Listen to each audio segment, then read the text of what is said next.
How much anti-Mormonism that is supposedly academic do you think is truly academic and isn't just like haters trying to use big words to sound smart? Well, I would argue this one is not an academic. Is this going to be another one of those things where it's just asymmetrical warfare where they say a bunch of crap because they hate us and they can get away with it because there is no God? Well, Meanwhile, we like try and be nice when we play back and stuff like that. What? You can play by the rules and still steal a base and hit a home run. Okay, so that's what we're going to do today. There's a lot of possibilities. When we have this much evidence on historical grounds in the source records, it seems self-evident. Right. Following is an episode of Ward Radio and does not represent the thoughts or the opinions of KHTS, its owners, or any of its affiliates, nor does it represent the official opinion of the Church of Jesus Christ of Latter-day Saints. With that said, sit back, relax, and enjoy the program.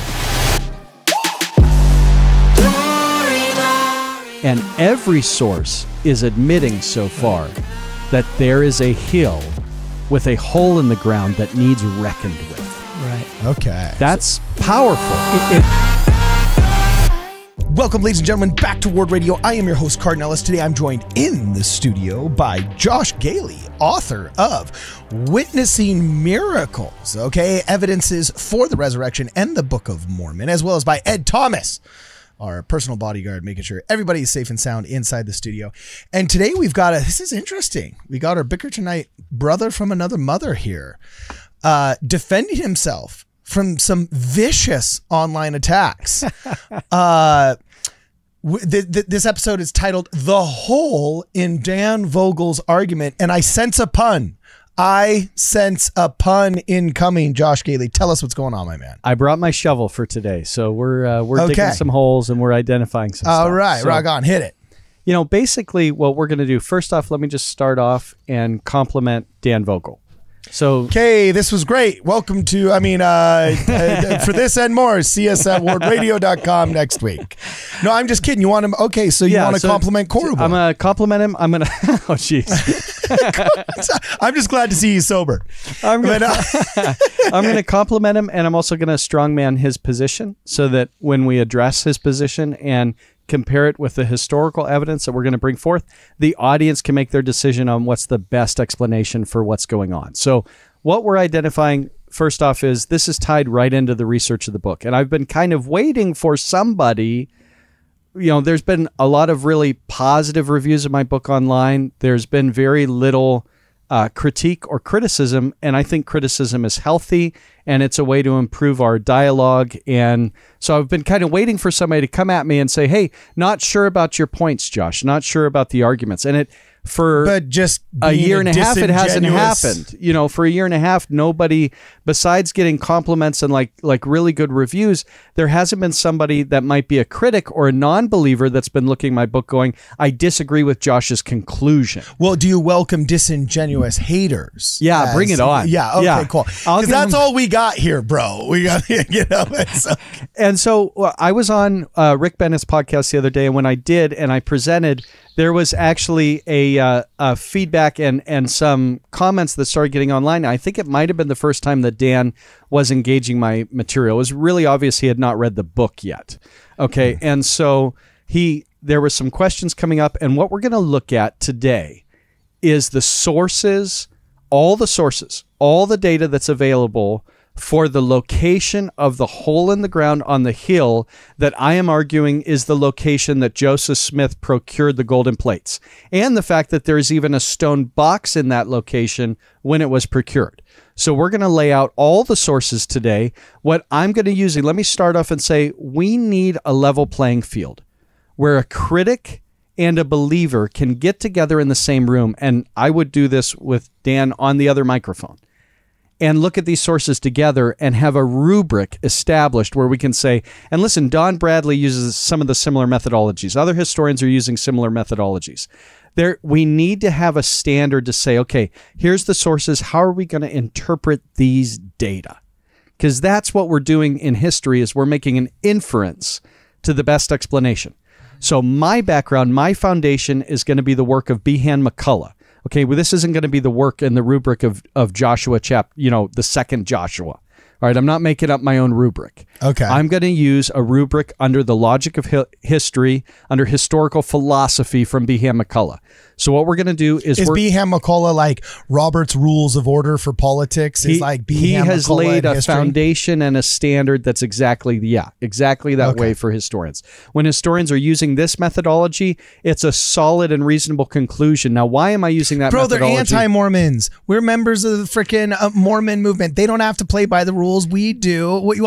Is this going to be another one of those things where it's just asymmetrical warfare, where they say a bunch of crap because they hate us and they can get away with it because there is no God? Well, meanwhile, we like try and be nice when we play back and stuff like that. What? You can play by the rules and still steal a base and hit a home run. Okay, so that's what we're going to do today. Yeah, so I just want to be really clear. Is this the Dan Vogel that said Joseph Smith was a pious fraud? I just want to make sure we kind of understand where he's coming from and if this is the one I'm thinking of. What do you say, Josh? Is it so? Is it so? Okay. Dan Vogel is the leading critic in regards to an explanation of what happened when Joseph Smith produced the Book of Mormon. Okay. So from a critical standpoint, people like Fawn Brody, their conclusions of he didn't have anything, people were misled, that's kind of gone out the door. The current leading position today from a critic is going to be that there was a fake and a forged set of plates that Joseph Smith maybe made in the Cooper shop across the street. You know, while we have not found those, while that's kind of under the rubric of the historical methodology of Behan McCullough, that would be called an ad hoc conclusion. Okay. Well, that's the leading candidate from, a non-believer on what maybe happened. Okay, so you say he's one of the number one critics. All I know about this cat is I'd heard his name before, and then one day we recorded a video and he had a temper tantrum in our comments, and that's the very first, acting like a baby in my comments. So sure, you could say how great he is and he walks on anti-Mormon water. I got to tell you, I've been unimpressed, but anyway, keep going. Well, and here's where he and I would agree on, because my argument then is based on a minimal facts argument. Okay, boiling the rubric down to a set of core facts that both Dan and I would agree on. Two of the main facts that he and I would agree on was there was a hill in New York at the time Joseph Smith claimed to procure the plates. All right, he and I would agree on that. We're going to disagree on where and why, but he's going to agree that the hill is there. We're also going to agree on Joseph had an artifact of the size and weight that he claimed at the time he claimed to have them. Okay, so those are core facts that Dan Vogel and I would agree with. So you guys are ready to have lunch. Let's do it. You guys are ready to just, go out. My number is in the chat. Right. Okay. So what we're going to do, and here's the disagreement. The disagreement is, and we're going to focus on one area of disagreement here. There's 100 ways we might disagree, but what we're going to do is focus on one particular spot. Was there a hole in the ground on the west side of the hill with a stone box that through which the plates were taken out of that stone box? That's my contention. Okay. And then Dan Vogel is going to say, no, there's a hole on the east side that Joseph dug with other money diggers. That's going to be Dan Vogel's contention. What we're going to do today is look at all 16 relevant sources together. So everybody, I'm sorry for this. Pack your bags. We're going on a historical backpack hike together through all 16 sources. We're going to examine those sources, and then we're going to draw a conclusion together on what's the best explanation of these sources. What are they actually telling us? Couldn't it be that once he was paid to dig into the side of the hill, and then another time under divine intervention, he was shown where the real hill, the real hole with the golden plates are? So there's two holes in the side of the hill.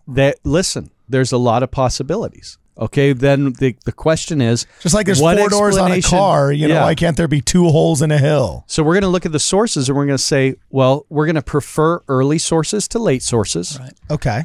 We're going to prefer when there's an eyewitness testimony. That's going to be preferred to hearsay, okay, or secondhand sources, or third-hand sources. We're going to prefer sources that are from enemies that are revealing an aura of truth behind them, that when they're inadvertently dropping it, like if you're an opposing coach on a football team and the other team just crushes you, and in the interview you're speaking and you're the opposing coach and you're like, man, that quarterback, boy, he played lights out. Right. Well, that's an enemy in this rubric of historical, how do you identify truth? Yeah. That's an enemy giving clearly an accurate assessment of what happened at the game that night. So enemies can provide information that's extremely helpful, even if there's bias within those sources. So we're going to look and we're going to prefer early. We're going to prefer firsthand. We're going to look at the enemy attestation, and we're going to prefer multiple independent attestations as opposed to one kind of aloof, off in the distance source that has some information that's not matching anybody else. Right? When multiple independent people are threading a tapestry of truth together, that holds stronger than one thread on its own, one strand on its own. Go for it. All right, so let's do that. And then at the end, you're going to evaluate this and say, what's the best explanation? What's explaining the most data with the least amount of stuff made up in the simplest way that we can? That's going to be the rubric for us to do that. So let's look at some of the sources together. Good. Okay, go for it. We're going to go from early to late. All right. So, and if you want to throw up the topographic map of the hill, we're going to be in western New York, everybody. We're going to be within just a couple miles of Palmyra. So what does he say? Just really fast. Like, what are we disproving here? Just that, he said that there was one hole on the east side, and you say there's one hole on the west side here? He says east side of the hill, there's no west side hill, and there's no stone box. So Dan Vogel says there ain't no stone box. This is all just piously fraudulent. And there's no hole on the west side of the hill. Oh, okay. Interesting. Okay, cool. All right, let's go for it. Yeah. Do it. All right. So first source, we're going to go, actually, the earliest one I have dates to the 15th of January, 1831, by, at this time, non-baptized W.W. Phelps. Right. Okay, not baptized at this time. He gives a quote that was later included in the Anti-Mormon book, Mormonism Unveiled. E.D. Howe. E.D. Howe. Yeah. And that the quote from W.W. Phelps says, again, this is before he joined the church, is the places, this is the quote, the places where they dug for the plates in Manchester are to be seen. So there's one small little testimony of, yep, this is a real place. You can go to Manchester and see them for yourself. They're there, see what was excavated for you, see the hole in the ground for yourself. It's there. All right. Now we're going to go to the next source is a very critical source from September, somewhere between August 31st and September 1st, 1831, from this is secondhand, and it's from James Gordon Bennett. Now he's going to say the following, and I think you guys are going to start stirring in your seats with this one a little bit because there are some inaccuracies to this. It says, Henry Sidney Rigdon, a person in general, smart fellow, he is the author of the Bible they dig first, for money, a great many hills, the Golden Bible, Hill Cumorah, where there's a hole 30 or 40 feet to the side, 6 feet diameter dug, and among the chest fled his approach, turned to a religious plot, and gave out the golden plates. The hill, a long, narrow hill which spreads out, and it starts describing the actual hill itself. You're right. This is unreadably bad. Yeah. Yeah. Okay. It's 1,800 sources, okay? And this is a critic. And first off, he's promoting something that we know is not true. Okay, so there's anachronisms within this account because Sidney Rigdon obviously knew nothing of the Book of Mormon. He's not converted yet. Right. He's not part of this plot. So this is starting to spread. This is getting towards rumor mill. But even within the rumor mill, here's where an early source from an enemy might have a glimmer of truth to it. Right. Okay. Cool. Is the reporting of, on one side, he doesn't say which side, but on the side of a hill, there's a significant hole that's dug. Right. All right. So there's one glimmer that we can kind of pull out from that enemy source. Go ahead. Hey, do we know anything about this particular source? He obviously was not a Campbellite like Sidney. Was he affiliated with any religious movement at the time that we know of? I believe this was actually a journalist. That was traveling through. Okay. That was trying to give a report on what was going on. Okay. So, and 200-year-old journalism was not what it is today. So unsympathetic source, a non-believer. Right. An enemy might be unfair or a stretch, but he's a non-sympathetic source. Okay, that's good. Yeah. So now we're going to get to the next earliest source is going to be Oliver Cowdery. And Oliver Cowdery writes his letters to W.W. Phelps in Far West. And when he does, these have been, it recorded in a lot of platforms, but the earliest was in the Messenger and Advocate. That was the first time it was printed. And here we're going to get an eyewitness statement of what's going on.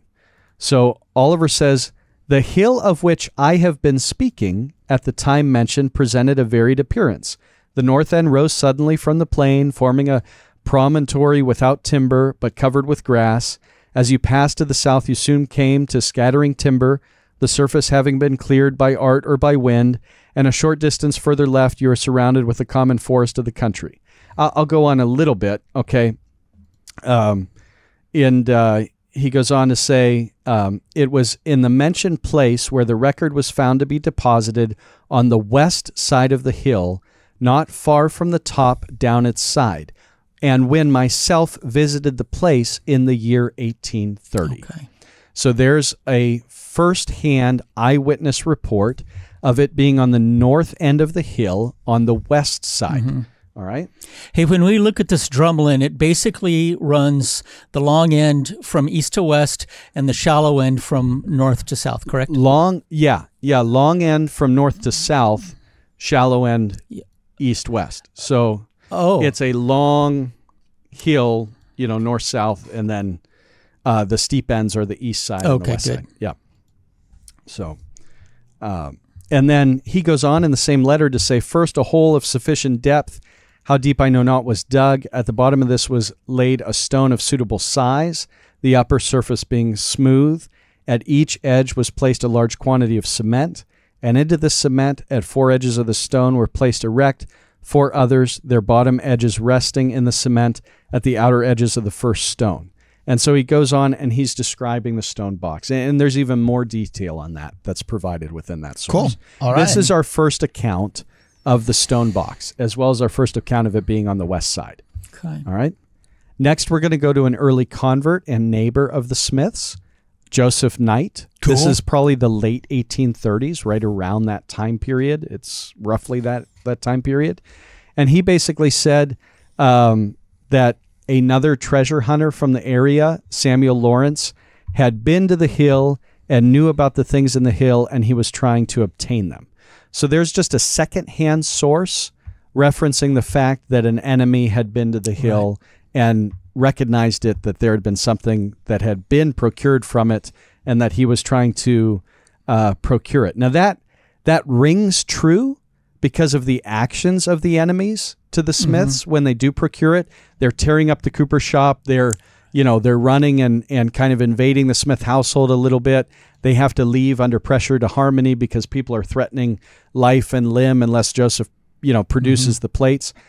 So Joseph Knight's report does fit within the historical context of the time and place of the plates once Joseph Smith claims to procure them.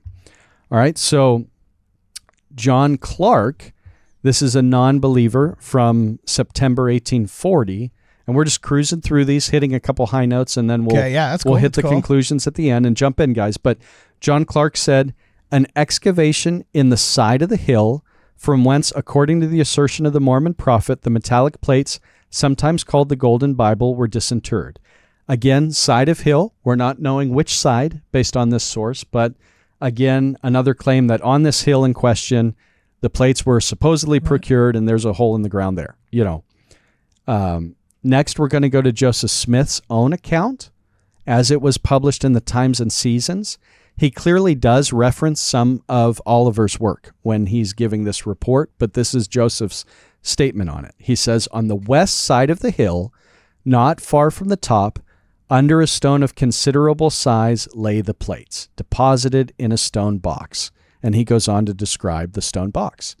So here is our second eyewitness report of the stone box from the west side of the hill, specifically. But you're not allowed to quote Joseph Smith because he was a fraud. Well, he might be biased. And we already figured this out, bro. Yeah. Hashtag science. Hashtag put on your mask. Hashtag tapers. Well, just make him one of the 16 sources and let the rest of the sources speak for themselves and then go through. Okay. So it's I mean, if you want to put Joseph in an untrustworthy category at first because of miraculous claims, fair, but then go through the rest of the sources, right? Okay, so gone. And so I think what we're doing on this show is we're raising the standard of accessibility to the average person about these data, and then letting them make their own inference on what's going on. That's so noble of you. I would have said it differently, but all right, keeping your gloves up. All right, I dig it. So August 1856. Now we're getting a little later. All right, so we're getting a little later. So there's a source, and the article is called "Mormonism in Its Infancy," and it says the Mormon Hill has long been designated as the place which countless treasures were buried. Joseph the Elder had spaded up many a foot on the hillside to find them, and Joseph Jr. had on more than one occasion accompanied him. And so this source is a little bit later. It's kind of third hand. It's attributing the hole that there's holes in the ground. There's many holes in the ground, is what it's saying. And Joseph, he's just one of the money diggers. Right? That's what this source is saying. Again, it's not a direct source. It's a third hand. It has no firsthand knowledge of the events for themselves or the place for themselves. But even within this report, again, on the hillside, there's a glimmer there that is matching all the other accounts. And keep this in mind too. When it comes to the empty tomb and the resurrection of Jesus, before we hit the next source, and we're going to hit like the last third of the sources next, but remember what the enemies of the empty tomb are saying at the time period of Christ. In Matthew, they're saying, well, the tomb was empty because they stole the body. Yeah. So the source that historians for the resurrection of Christ are saying, look at this. Enemies to the movement are admitting something. That the tomb was empty. They're admitting an empty tomb. And right now, here we are 2/3 of the way in, and every source is admitting so far that there is a hill with a hole in the ground that needs reckoned with. Right. Okay. That's powerful. It is 6 years after Joseph's assassination. At least, this guy is saying that there's for sure a hole there. Yeah. Second party. And even this source, which is not very believable because it's not just because it's later, not just because it's third hand, but it has incorrect information. It claims that Alva was the predestined prophet, clearly. Until he ate too many turnips. Until he ate too many turnips and died. Okay, so this source is is talking about Joseph's older brother that tragically died. So this was the Dan Vogel of the 1830s. And the rumor being spread was, Alvin was going to be the prophet until he ate too many turnips. Of course, it's just inaccurate information. It's not based on any semblance of truth at all. The plates are made out of tin. But even within that, I would dare say fraudulent source, kind of rumor mill source, admitting a hole in the ground on the side of the hill. Okay, that's cool. powerful. Yeah, it is. Okay, so a Pomeroy Tucker wrote on the origin, rise, and progress of Mormonism. Can I just say before you go on Pomeroy Tucker, where did all of these cool names from the 1800s go? I've never met a Pomeroy, okay? I've never met a Philastus. I've never met a guy that just goes by WW. We need a restoration of names. Seriously, all these weirdo Utahns naming their kids some fusion of Amona Micamona or something, all these weird Utah names. Can we go back to freaking 1800s New Yorker names like Pomeroy Tucker? That just sounds like a rotund gangster, and it does. Yeah, it was pretty sick. So you don't like the naming of someone like tinkly named Taylor? Or Mick, there's always Mick something. Or they put an apostrophe in between. Yeah. It's the weirdest stuff. Utah names are just strange. So anyway, keep going with Pomeroy Tucker. All right, Mr. Tucker. In 1867, now keep in mind, the plates are procured in 1827. We're plus 40 from our activating event. We're getting farther and farther away from the actual plates themselves. Yeah. But here's what he said. The spot on which the hill is alleged to have been taken is the yet partially visible pit where the money speculators had previously dug for another kind of treasure, which is upon the summit of what has ever since been known, its Mormon Hill, now owned by, and he goes on to say who owns it in Manchester, New York. Again, within this, it's third hand. Now, this is somebody who's a journalist. He actually used to work for the printer, Grandin. So there's some association here to Manchester, to Palmyra, to the area. And he is admitting that there is a hole in the ground. He's dismissing it as being from treasure hunters. And he's saying that it was on the summit. So he's even properly placing it at the near the peak of the hill. Okay, so there's some glimmer of truth with this through a third-hand unsympathetic source as we continue to look through the sources. Now we're going to get to a couple of late but eyewitness sources. All right, so 1875, July, Martin Harris talks about going on a treasure hunt in the hill after Joseph pulled out the plates. Really? Right? Oh, that And must have been kind of cool. So he says, we took some tools to go to the hill and hunt for some more boxes or gold or something. And indeed, we found a stone box. Now, Martin's statement is filled with a little bit of, I think it's safe to say, filled with a little bit of exaggeration. The stone box sinks into the ground. There's some like mystery to it and that type of thing. Yeah. But yeah, but he's saying, hey, we took the crowbar and chipped off a corner of the box, and one day somebody's going to find that chip in the box when they find the stone box, and you'll know I've told you the truth. Okay, so interesting. There's an eyewitness claim. You can argue whether or not you believe Martin Harris is believable, but there's an eyewitness claim to the stone box. David Whitmer, in an interview that went with the Chicago Times, he said the following. There's one of our three witnesses to the golden plates. He said that we had been at the hill Cumorah and seen the casket that contained the tablets and seer stone. Eventually, the casket has been washed down to the foot of the hill, but was to be seen when he last visited the historic place. So this quote, this is secondhand, quoting David Whitmer as an eyewitness who's claiming to have been to the hill Cumorah and seen the stone box. He claims that somehow the stone box makes it to the bottom of the hill. There's a random fact to keep in mind. Somehow the stone box made it to the bottom of the hill, and it was, last time he went there, it was still there. Okay. So now 1880, Frederick, and we're getting towards the end here because we're getting pretty far out, but a Frederick Mather says, and this is a indirect, very late, and a very unsympathetic source, says about these days, every other means of gaining a living without honest work had been exhausted. The prophet thought it was time to find the golden plates. Returning to the vicinity of Palmyra, Smith and his followers began to dig for the plates on the eastern side of the hill. It was announced that each one of the diggers must be pure indeed, and that no evil thought must cross his mind as he worked. One night, a spade struck an iron box. At the same moment, that evil thought seized one of the diggers. The box sank into the lower depths amid thunder and lightning, while Smith announced that nothing could be done that night but to go home and pray. They were more fortunate, however, in leaving out their evil thoughts at home the night of September 22nd, 1826. For then, according to the faithful, the golden plates were taken. Now, here within a historical rubric, keep in mind the gospel accounts when Mark and John and other places, well, John in particular, describing the empty tomb. Yeah, exactly. Not exaggerated, not dramatic, not thunders, not lightnings. We get that later with the Apocrypha of Peter. When you get into the Gnostic Gospels and the Apocrypha of Peter, you get a cross exiting the tomb, and two angels are standing at the side, and their heads reach into the clouds, and the voice from heaven speaks, "Has thou preached to them that slept?" Much and the better. Cross, Much better. The cross speaks back to the voice from heaven and says, "Yea." That's the exaggerated way that dramatization happens in the historical record over time. Or maybe people just start remembering details. And it bubbles and it bubbles and it bubbles and it bubbles.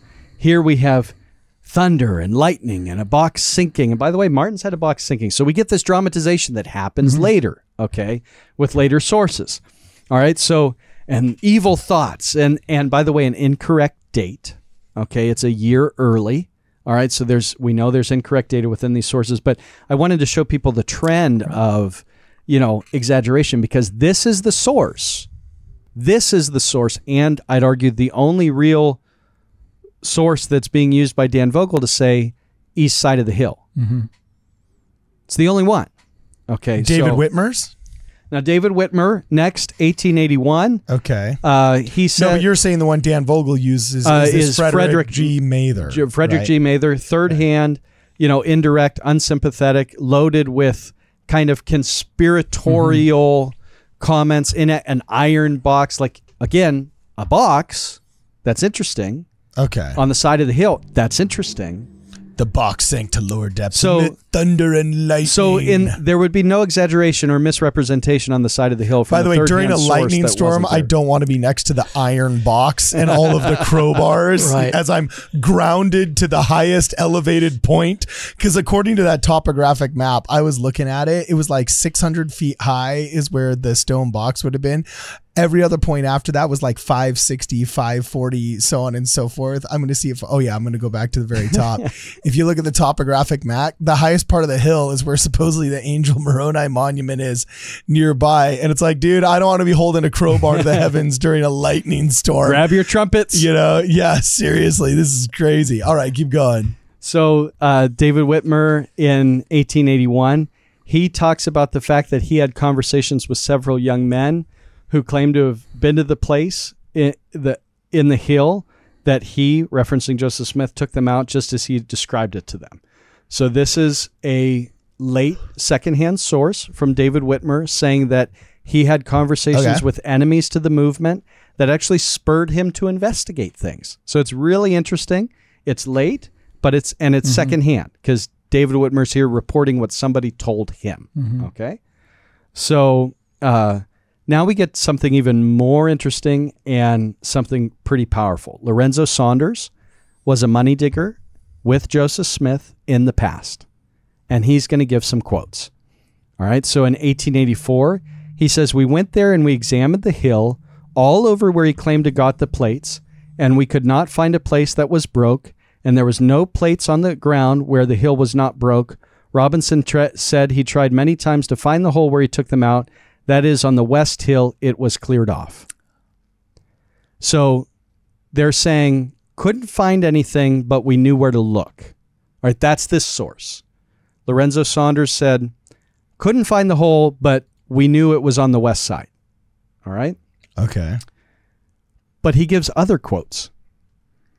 Here's another quote from 1885 from Lorenzo Saunders. "I went the next Sunday. Following this, what Lorenzo Saunders here is saying is, I went to the hill in New York where Joseph procured the plates. I went there the Sunday after he got them." That's what he's saying. So this is an eyewitness, just late.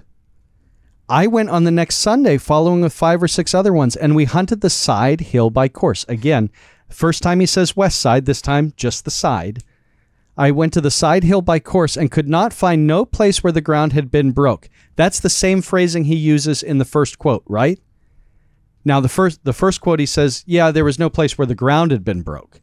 So now we're starting to get more information. "There was a large hole where the money diggers had dug a year or 2 before, but no fresh dirt." This is so powerful, guys. Keep this in mind. Now he's admitting there's a hole.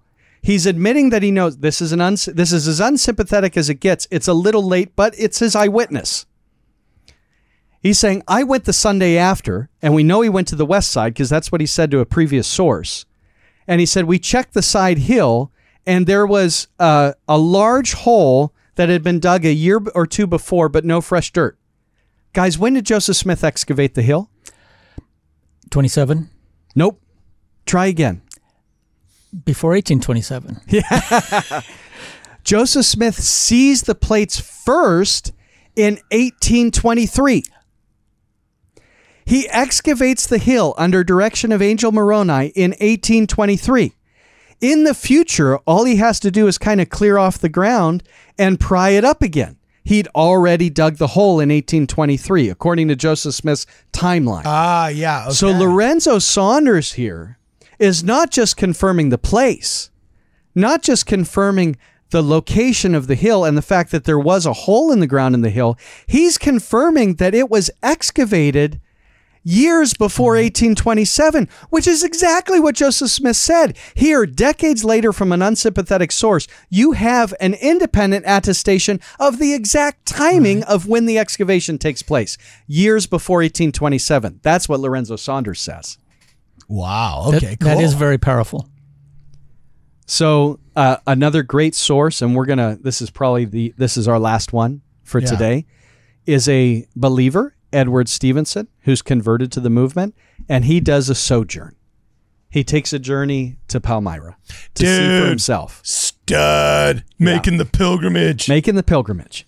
It's a very late source, but it's both a first-hand witness because he sees the hill for himself, and it's a second-hand witness because he interviews somebody, okay? So he pointed out, he meets a local, an unbelieving local. The local, kind of an elderly gentleman, pointed out the spot of ground where the stone box was placed, near the summit and on the west side of the point of the hill. Questioning him closely, he stated that he had seen some good-sized flat stones that had rolled down and lay near the bottom of the hill.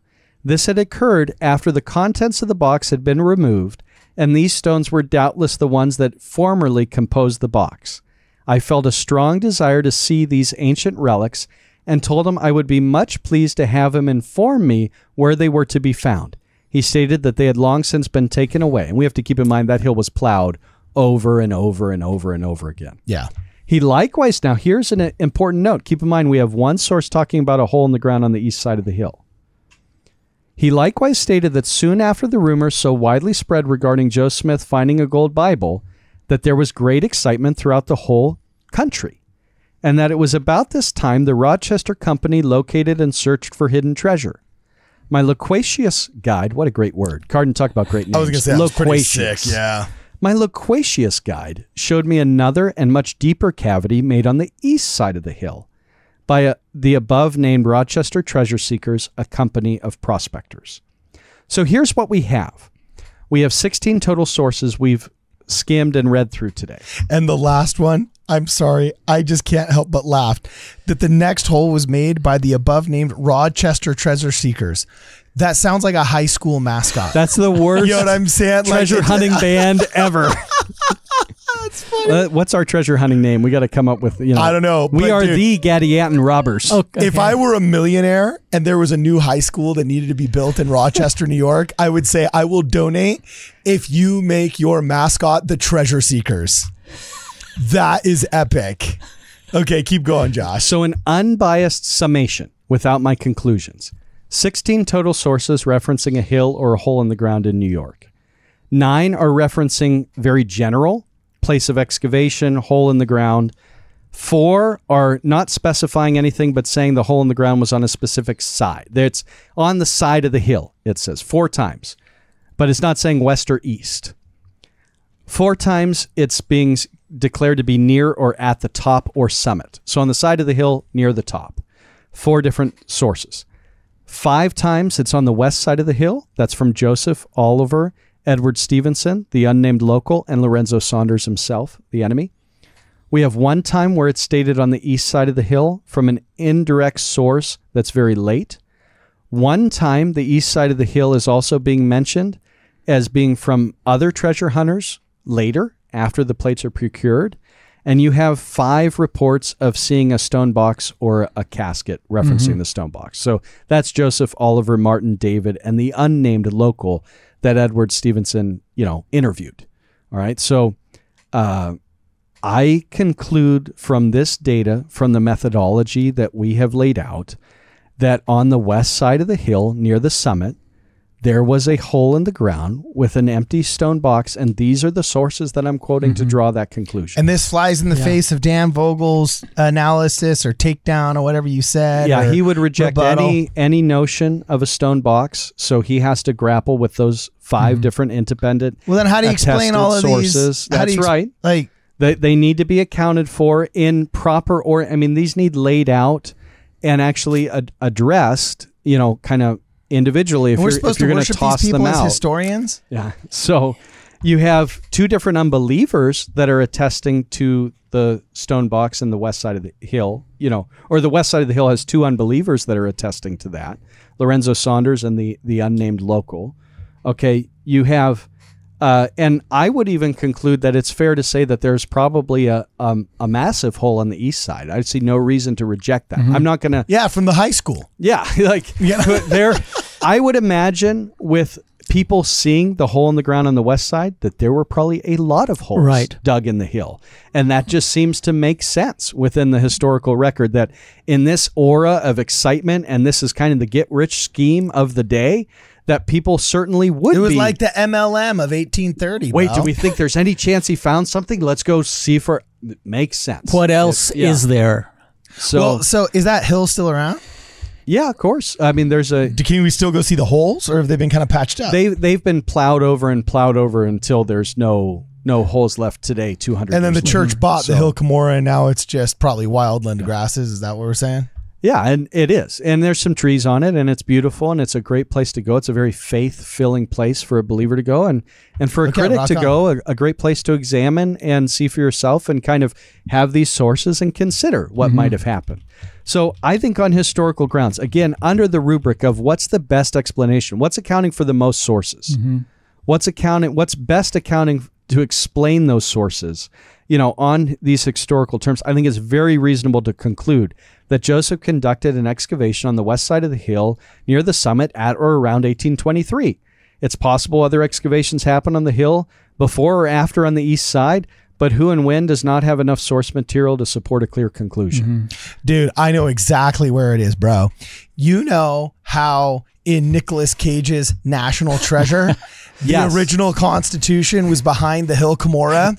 The freaking church office building built that monument with the Angel Moroni monument up there, and you think that's so that happy families can come and enjoy their faith together, and so X marks the spot. No, wait, they're hiding a cavern, and it's under the gold statue, and the freaking lost 116 pages, and the sealed portion, the sword of Laban, the platinum goggles, and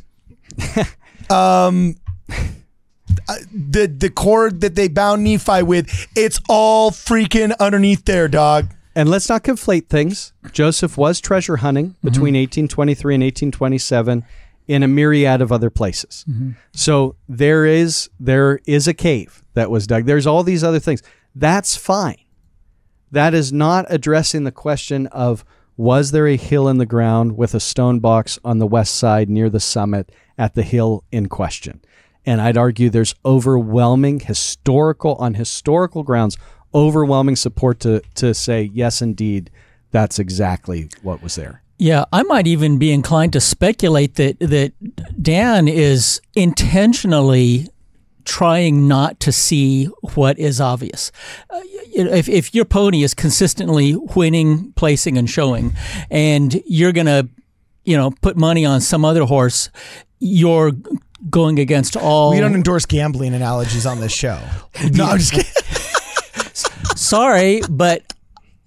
Place your bets here. I'm a convert. I was waiting for it. Yeah. I was waiting for it. You could say any crazy, heinous story in the Church of Jesus Christ of Latter-day Saints. I'm a convert. Yeah. It's like, I shot a guy. I was so angry, I shot him in the face. I'm a convert. You know what I'm saying? It's thebomb.com. Do you think? And I'm non-LDS. So when it comes to, love you guys, love your church. Yeah. Okay. But I'm from a different church within the Restoration movement. So I don't care what hole in the ground the plates came from. That to me is, not the most important factor. It's like arguing about which mountain the Sermon on the Mount happened. Yeah. At the end of the day, how it changed your life is probably the most important when thing. we have this much evidence on historical grounds in the source records, it seems self-evident. You're right. Okay, and we should at least be able to look at that and come to a common ground and go, yeah, there was... Listen, if these words we don't know prove, what was in that stone box, but man, there was an empty stone box on the side of a hill in New York. Yeah, and if these words don't prove anything, then words have no meaning. Right. So, I mean, you got to go with it. Be honest. How much anti-Mormonism that is supposedly academic do you think is truly academic and isn't just like haters trying to use big words to sound smart? Well, I would argue this one is not an academic one, because if you're going to make a pitch that it's somewhere else on the hill, you're ignoring you're tossing out the eyewitness statements. Okay. You're ignoring the earliest statements. Okay. And you're ignoring statements or you're twisting statements from unbelievers. Okay. My explanation is the best explanation of the facts because it takes into account the eyewitnesses. It takes into account and shows how enemies and unbelievers fit within the same narrative. Okay. That even within their testimonies, it's matching things within my conclusion. Okay. So I'm taking all the sources and drawing out my conclusion of what and my inference of what occurred. So I really, obviously I feel strongly about it. Obviously a lot of this data is in my book. I overlay this with the empty tomb. And, you know, but at the end of the day, if you're in Palmyra, go at that time, you could go see for yourself. And many did. And many claimed to. Okay. And we have their accounts and their reports. So last question. You're very well measured. You're very erudite. You graduated from Penn State in archaeology, the #1 anthropology program in North America. And, you know, you're head of the Bickertonite Church. And I'm not a servant to the Lord. You're a servant in to the the Lord, Church of Jesus Christ, his living church upon the earth. Yes. Okay, cool. All of that fine, high-minded, super classy stuff, right? So you speak in very well-measured terms, right? Well, this is the internet and we don't. So what's the name of this podcast going to be? Dan Vogel wrecked by facts and logic, or is it going to be poking holes? Poking holes. That's a little bit boomer, but I like the idea. We said a hole in Dan Vogel's theory. I don't know. We got to come up with something a little bit more sensational. Is West Side cooler than he said the West Side hole? Yeah, I don't want to start a gang war, but that's a really, really good suggestion. You know, it didn't end up so good for Tupac and Biggie in the 90s, you know? So either way, you got something to say, Ed? Dan Vogel humiliated by the truth. Oh, geez, man, too simple. But we're gonna play around with it. We're gonna play around with it. Again, right? I like Dan. He's done a ton of work with source material. Without that, I wouldn't have a book today. Okay, so, good. Nothing job. personal against him. You are way too kind. You are a lovely person. So anyway, yeah, let us know what you guys think. Let's keep the conversation going. Do we go wrong? Does Josh Gehly go wrong? Have you bought his book yet? Witnessing Miracles, Historical Evidences for the Resurrection and the Book of Mormon. For this and more, guys, please check us out at wardradio.com.